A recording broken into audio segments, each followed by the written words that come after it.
Hello, everybody, and welcome back to Aviary Attorney with yours truly, SlowWolf.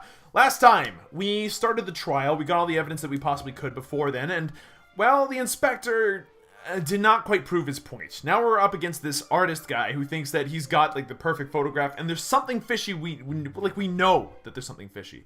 So, we're gonna cross-examine him and see what's up. I don't think that any of this is really fishy except for the photograph, so we'll talk about the photograph. Let's take a closer look at this photograph.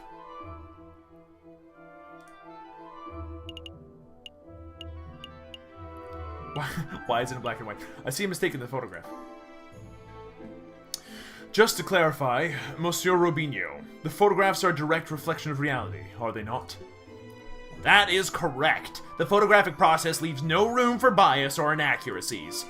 That is most curious, because I see a mistake.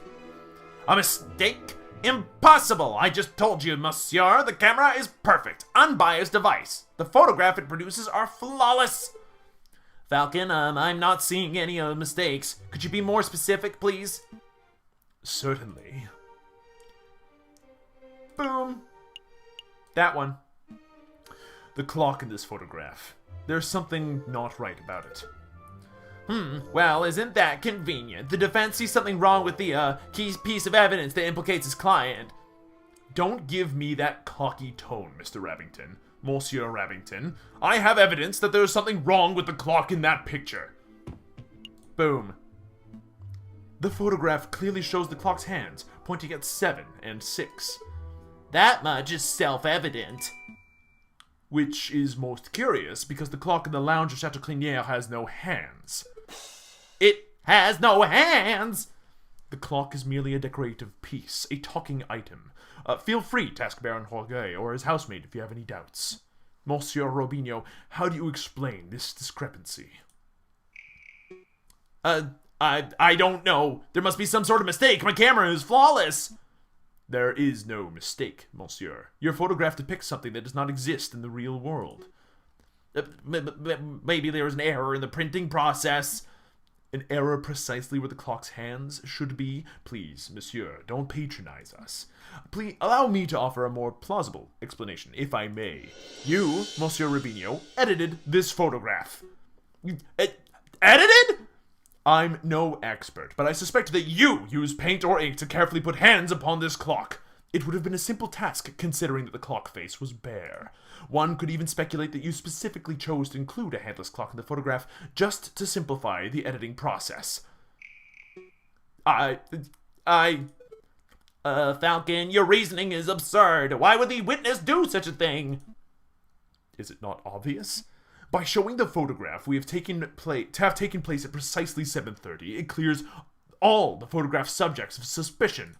In other words, Monsieur Robinho was creating a perfect alibi.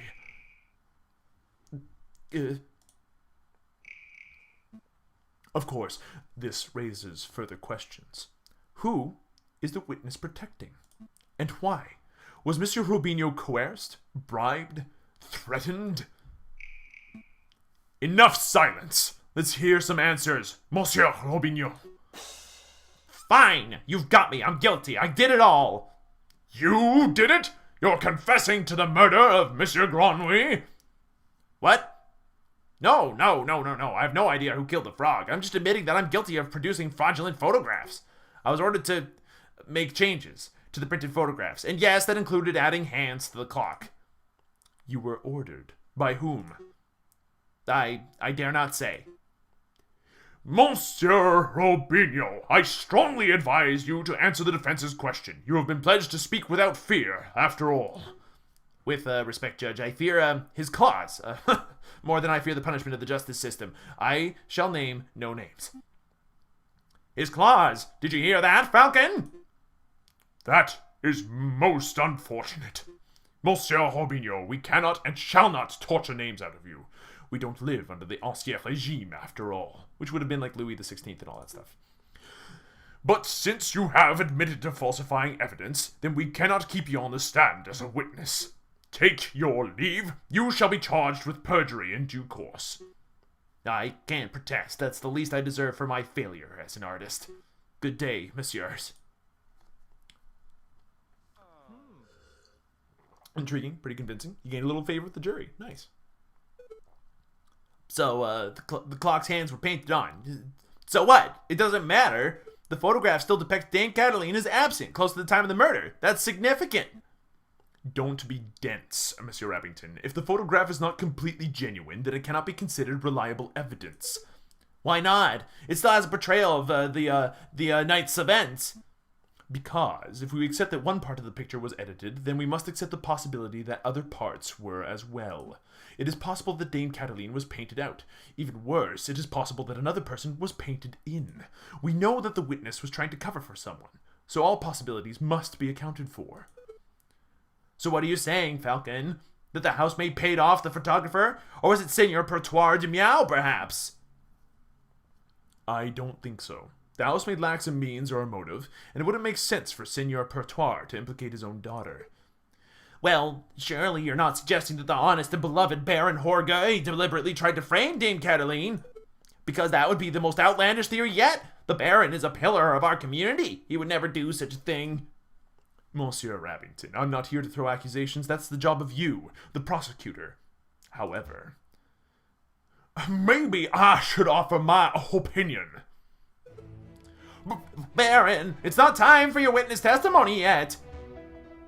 So you would think, prosecutor, and yet I see my good reputation getting tarnished by your incompetence. Incompetence? Indeed. Let us proceed with witness questioning. Is that fine with you, Judge? Yes, I suppose that is fine. Very good. And I trust that the defense has no objections. No objections here. Fantastic.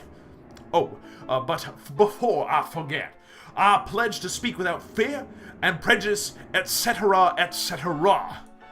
Now, prosecutor, ask me about what I witnessed over the course of the evening. Oh, okay. Baron Horgueil, on the night of the initial dinner went magnificently. When the photographer arrived, Mr. Granouille left to visit the garden. Pardon me. Dame Cataline followed behind him moments later. Seigneur Pertois, Monsieur Robinho, and myself were engaged in conversation, so we paid her no mind. After the photographer had left, my housemaid had left to go find Monsieur Granouille and Dame Cataline. That would be when I heard her cry for help. Thank you, Baron. I think we all know the story from here. I would like to cross-examine the witness. Do you doubt my integrity, garçon? I'm just here to uncover the truth, Baron.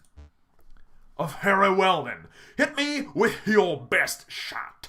Let us establish with absolute certainty that I, Baron Horgueil, am an honest man. The defense may proceed with the cross-examination. Alright, here goes. This is the big one. The dinner went magnificently. Can't disagree with that, because Dame Cataline said the exact same thing. When the photographer arrived, Mr. Granouille left to go visit the garden. Seems fair. Dame Cataline followed behind a few months later. My housemaid discovered the pair just after the photographer left and called for help. Let's go check out the Book of the Faces for just a minute here. Let's see. Stuttering and jumpy prosecutor bumbles through cases on nothing but sheer dumb luck. No. Delusional artist. Some would describe Robitio with the H word.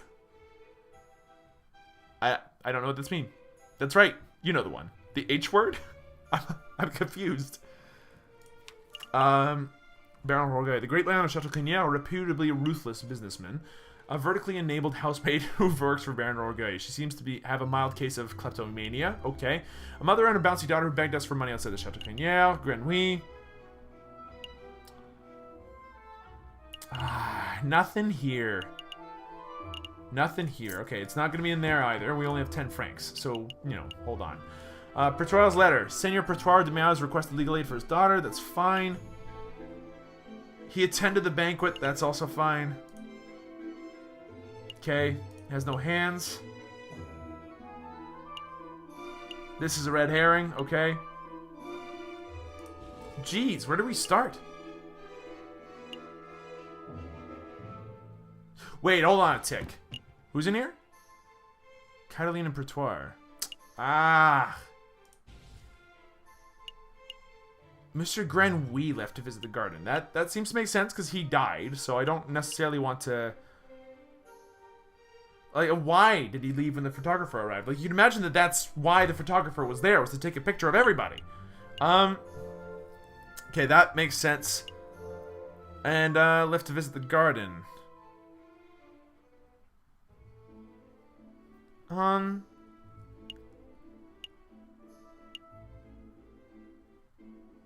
Sure.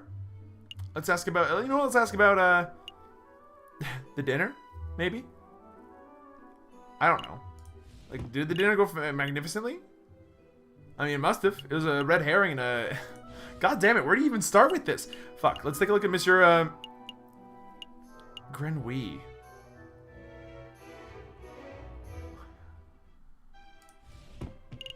We can't use this photo. Like, we know that this is probably the actual photograph. Aha! Couline's the big one here. The housemaid. Has to be.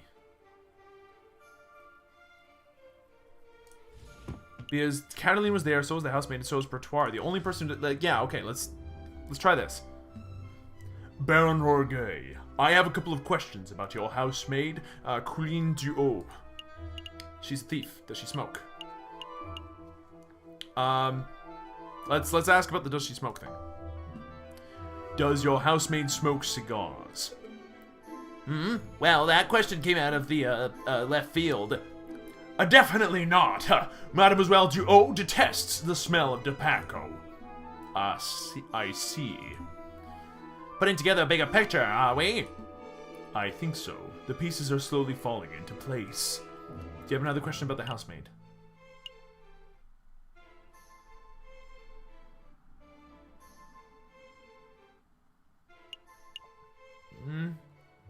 Not really. Select the statement to question. Alright, so we know that the housemaid is not big on tobacco. Okay. Who else left, I guess? Baron Roguet, I have some questions about Monsieur Grenouille. God rest his soul. What was your relation to Monsieur Grenouille? Okay. Why did Mr. Grenouille visit the garden? Okay, well, we kind of know the relation. Why did Mr. Grenouille visit the garden, though? Why did Monsieur Grenouille leave to visit the garden? I believe he wanted some fresh air. The steak did not sit well with him off here. Oh, I see. But that is quite coincidental timing, isn't it? How so? Well, Monsieur Grenouille felt sick and left the room, just after the photographer arrived, and just before the murder occurred. One might draw a link between the food and the sickness. Hold on, Falcon. Surely you aren't suggesting that, Mr. Grenouille's food was poisoned in some way.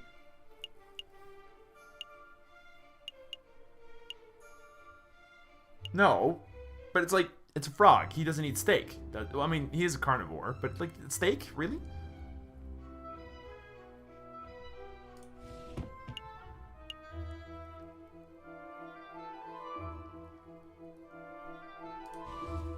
No, I guess I'm not. No, there's nothing to indicate poisoning. I just found the timing somewhat puzzling. There is nothing puzzling about it. Monsieur Grenouille always had a soft stomach. It's really no surprise that he couldn't keep down a good rare steak. Do you have another question about Mr. Grenouille? Yeah, sure. What was your relation to it? What was your relation to Mr. Grenouille prior to his demise? We were business partners. Mr. Grenouille, Senor Pertois de Meow, and myself all owned a third share of an up-and-coming railway company. Excuse the crassness of this question, but does that mean that you and Senor Pertois would now own half the company each, correct? Correct. I suppose that's a slight glimmer of benefit that arose from this foul situation. But, monsieur, you must understand that Mr. Grenouille and I were friends as much as we were business associates. I mourn this man's passing. Of course. Do you have another question about Mr. Grenouille? No. Select a statement to question. Baron Roy-Gay, I would like to ask you about the dinner that you served that evening. Very well, ask away. Should we? Now, about this red herring. Yes, what about it? I'm not sure, but I feel it is of vital importance to the case. Falcon, I just, want to clarify this. Are you saying that you wish to pursue the red herring? Could I really want to say yes, but no, I'm not an idiot. No, on second thought, I suspect that the red herring may be a diversion. I'll leave it alone for now. That's a good call. The joke was starting to wear thin. That's amazing. Yes, I have another question about the dinner. Regarding the stolen cutlery. Yes, earlier today, we established that the silverware was stolen from your residence prior to the banquet. Indeed! I am aware of whom the culprit is, but I've decided not to press charges. It is curious, then, that you decided to serve steak. Isn't that what one would describe as, it isn't what one would describe as finger food, after all. I don't know about that, Falcon. With the right attitude, all food can be finger food. There is nothing curious about it. Senor Bourgeois and Dame Cataline are vocal lovers of rare steak. I was merely saluting their needs. Besides, what other choice did the Baron have, Falcon? Serve vegetable broth like a common peasant? Do be quiet, prosecutor. You sound ridiculous.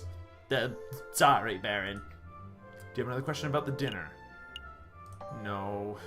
It's like the statement to question. Why the garden? Baron, we saw the murder scene, your garden, for ourselves. What's with all the horses? When was the last time you visited it? Baron Roguet, when was the last time you ventured into your own garden? As it happened, I have quite serious allergies. I have not been in my own garden for years. Years, you say? Indeed! That's not right.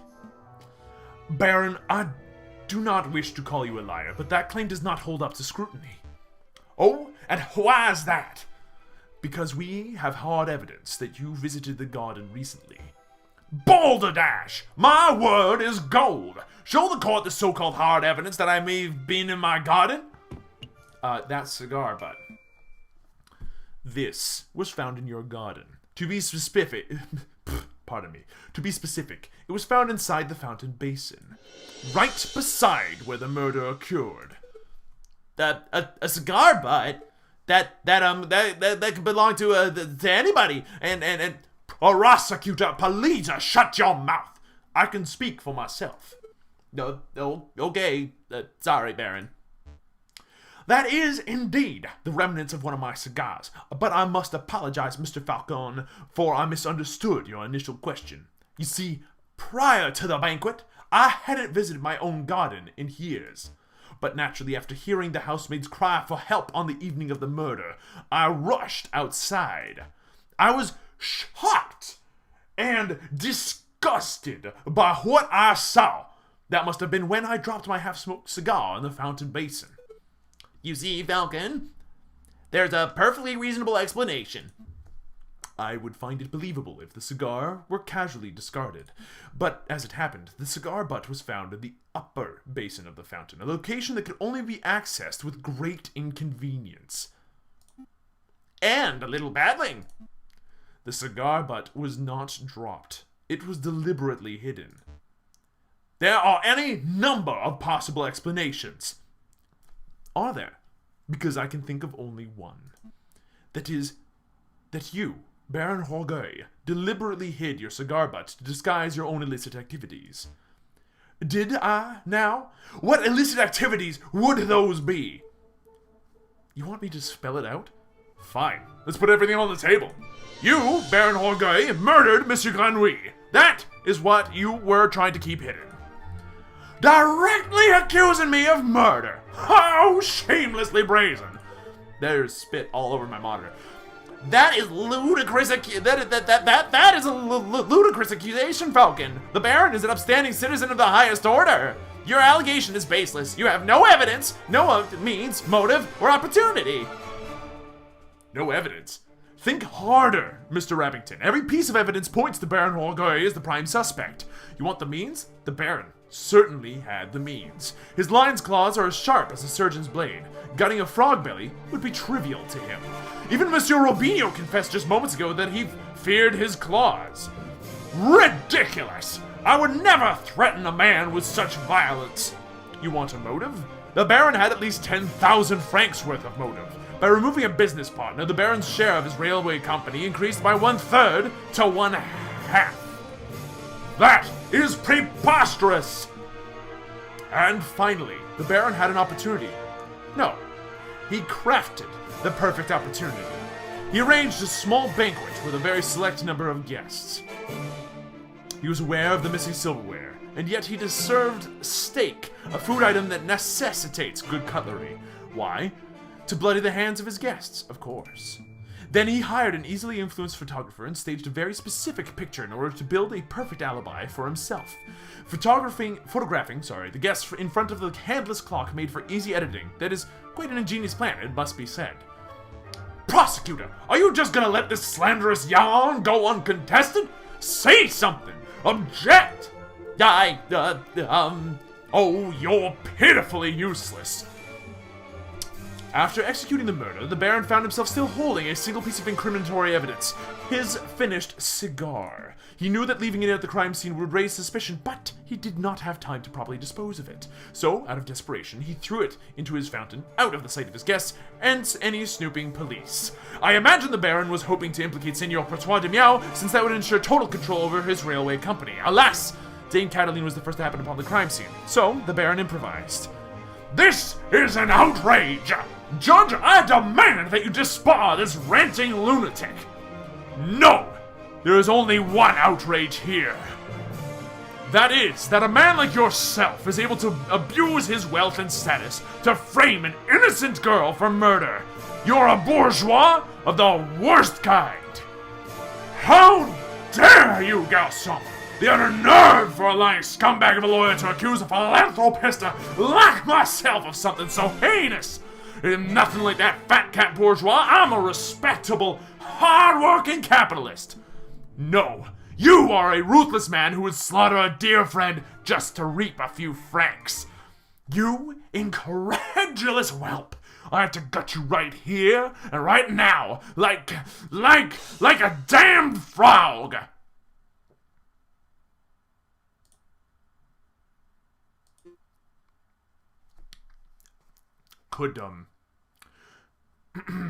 Could someone please restrain the Baron? I'm on it, Your Honor. Let's go, old man, to the conciergerie with you. Don't touch me, you filthy jackdaw. I can walk myself. This is quite a turn of events. Does the prosecution have anything to add? In a manner of speaking, to be honest, no. Then I shall now confer with the members of the jury to come to a decision.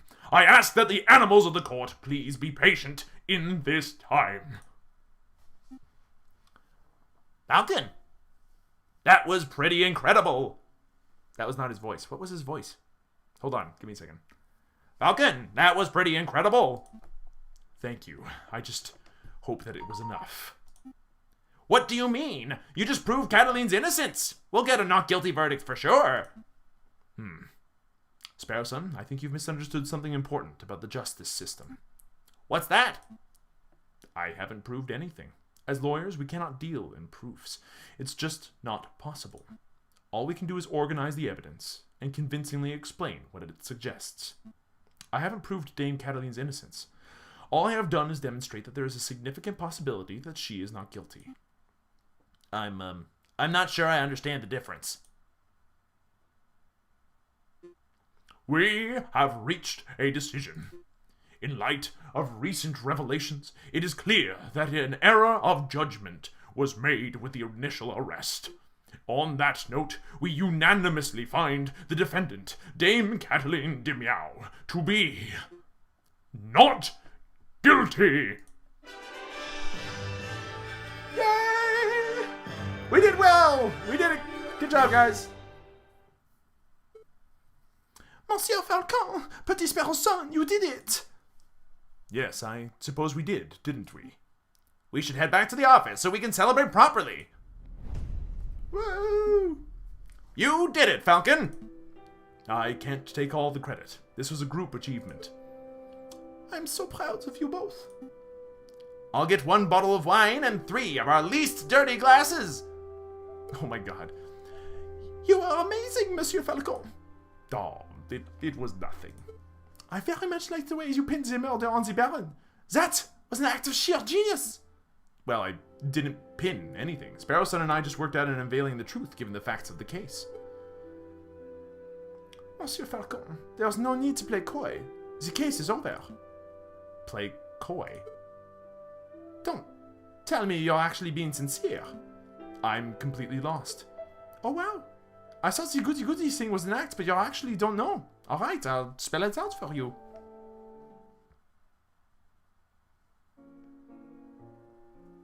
No way. I murdered Monsieur Renouille.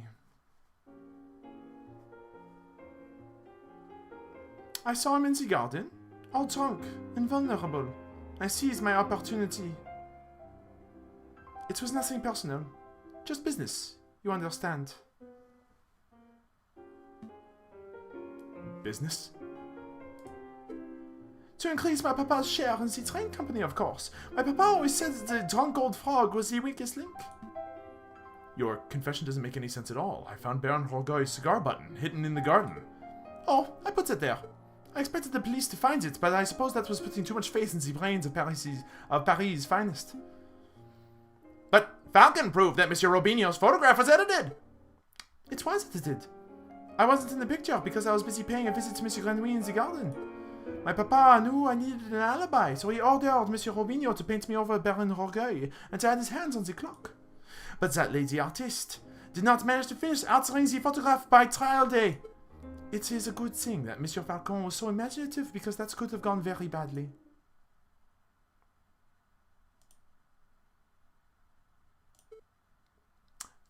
What was the silence? You should both be proud. There aren't many lawyers in the whole of France who could have won a case like this, even for a bourgeois kitty like me. I think you should leave. Fine. So much for the celebrations. Here's the payment for your services, straight from my papa's pockets. Well, adieu, Monsieur Falcon. Adieu, Petit Sparrowson.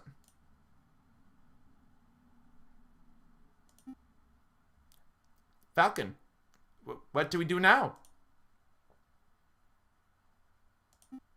Falcon?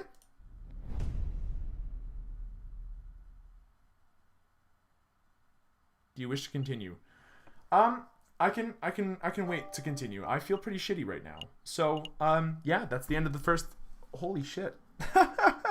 There's the end of Act 1. Thank you everybody so much for watching. That was a fucking twist. Especially if you've played the Phoenix Wright games. That happened once. That was the oh my gosh. That's a history lesson for another time. But that, oh, these wounds will never heal. I thought that was perfect. Wow.